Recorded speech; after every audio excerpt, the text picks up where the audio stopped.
Screen ಮೇಲಿನ ಹೀರೋನೇ ಹೊರಗದಾನ ಅನ್ನೋ ಆ್ಯಂಗಲ್ದಾಗ ಅವ್ರು ನೋಡ್ಕೊಂಡು ಹೊರಗೂ ಅದೇ ಕೆಲಸ ಮಾಡಕ್ ಹೋದ್ರು.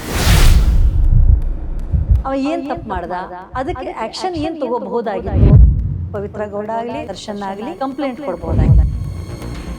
ಜೈಲ್ ಬದಲು ಮಾಡೋದಲ್ಲ, ಅಲ್ಲಿ ಯಾರು ಫೆಸಿಲಿಟಿ ಕೊಟ್ಟಿದ್ರು ಅವ್ರ ಮೇಲೆ ಆಕ್ಷನ್ ತಗೋದು.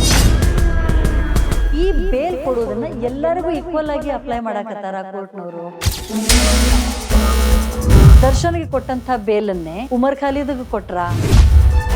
ಜೈಲ್ದಾಗಿರೋರು ಯಾರು ಒಳಗದಾರ ಹೈಕೋರ್ಟ್ನ ಅಪ್ರೋಚ್ ಮಾಡ್ಯಾರೇನು.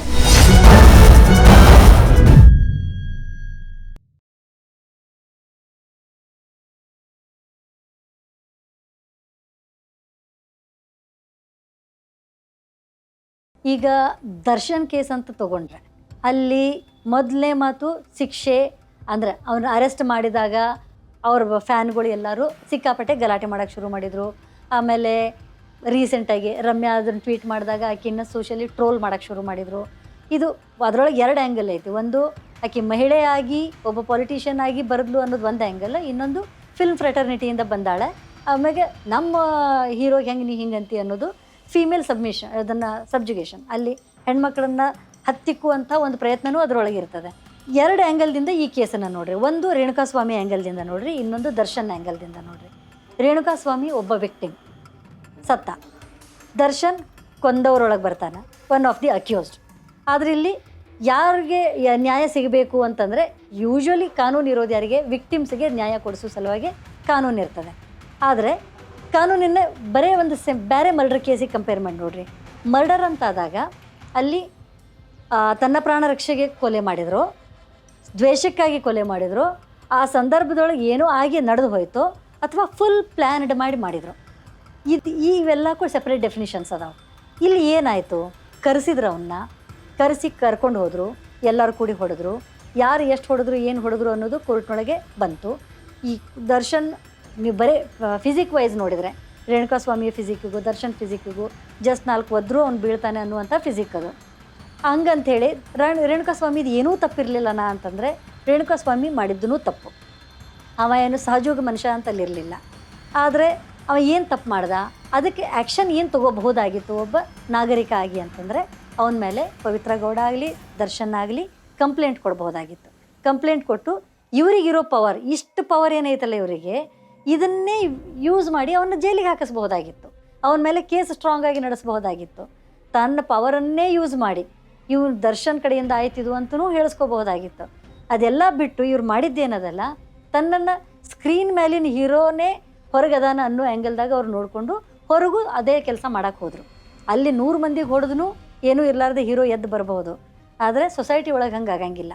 ಅವ್ರು ಮಾಡಿದ್ದು ತಪ್ಪೇ, 100% ಅವ್ರು ಮಾಡಿದ್ದು ತಪ್ಪು. ಆದರೆ ಇದೆಲ್ಲ ಆದಮೇಲೆ ಜೈಲ್ದಾಗಿದ್ದರು. ಜೈಲ್ ಒಳಗೂ ಮತ್ತೆ ಅಲ್ಲಿ ಇನ್ಸಿಡೆಂಟ್ಗಳಾದವು. ಇವ್ರಿಗೆ ಫೆಸಿಲಿಟಿಗಳು ಕೊಡಾಕತ್ತಾರ ಅಂಥೇಳಿ ಜೈಲ್ಗಳನ್ನು ಬದಲಾವಣೆ ಮಾಡಿದರು.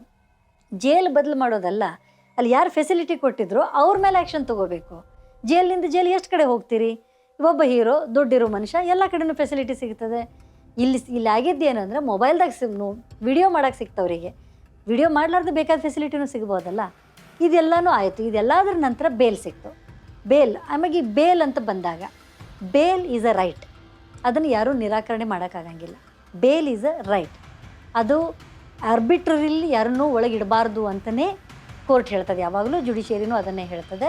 ಎಲ್ಲಿ ತನಕ ಒಂದು ಪ್ರಕ್ರಿಯೆ ಆಗಿ ಅದರ ಮ್ಯಾಗ ಒಂದು ಎಲ್ಲ ತನಿಖೆ ಮುಗಿದು ಪ್ರಾಪರ್ಲಿ ಅವ್ರು ಕನ್ವಿಕ್ಟ್ ಅಂತ ಆಗಿ ಶಿಕ್ಷೆ ಆಗಿ ಅಪರಾಧಿಯಾಗಿ ಒಳಗೆ ಹೋಗ್ತಾರೆ. ಈಗ ಪ್ರಜ್ವಲ್ ರೇವಣ್ಣಗಾದಂಗೆ ಆ ಥರ ಹೋಗುತ್ತಾನೆ ಅವ್ರನ್ನ ಒಳಗಿಡೋದು ಅರ್ಥ ಇಲ್ಲ ಅಂತ ಬೇಲ್ ಕೊಡೋದೂ ಸರಿಯೇ.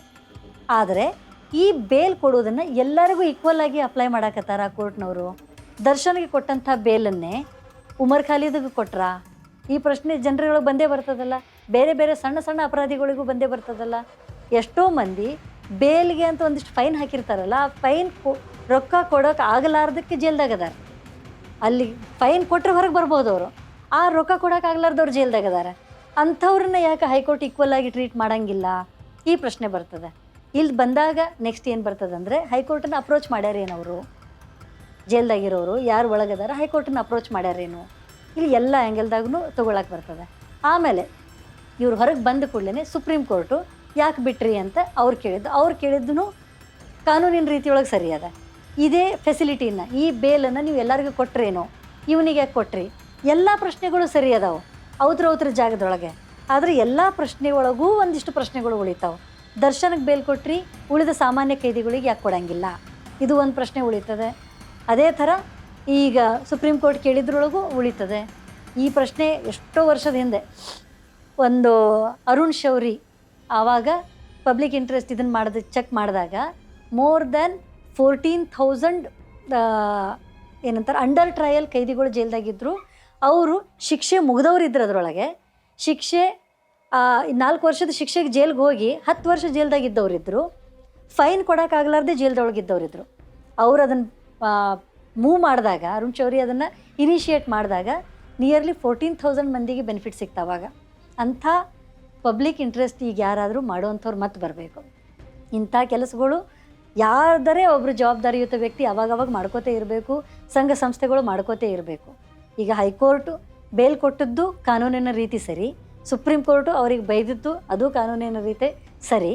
ಆದರೆ ಈ ಪ್ರಶ್ನೆಗಳು ಹಿಂದಿರುವ ಪ್ರಶ್ನೆಗಳಿಗೆ ಉತ್ತರ ಸಿಗಲಾರದೆ ಜನರಿಗೆ ಒಂದು ಕ್ಲಾರಿಟಿ ಸಿಗಂಗಿಲ್ಲ.